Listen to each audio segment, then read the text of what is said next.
Hashtag shows. What's poppin', y'all? Y'all see my current situation, guys. I'm at the trade-in lot. Look what showed up last night, man. So 3 cars was traded in last night, and imagine that. I don't know. Let me see, man. Y'all know Toyota, I think. Let's see. Highlander, yes.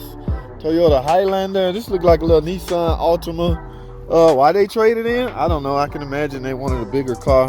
That's why they traded this one in. What we got here? I have no earthly idea. I don't even see an emblem on that. What's in the back of this? What is in the rear of this vehicle? What is this that they traded in? Ford S-Car. Okay, they didn't want it no more. Likely they wanted a Jeep Grand Cherokee. If I had to guess, I'd say they got a Dodge Challenger.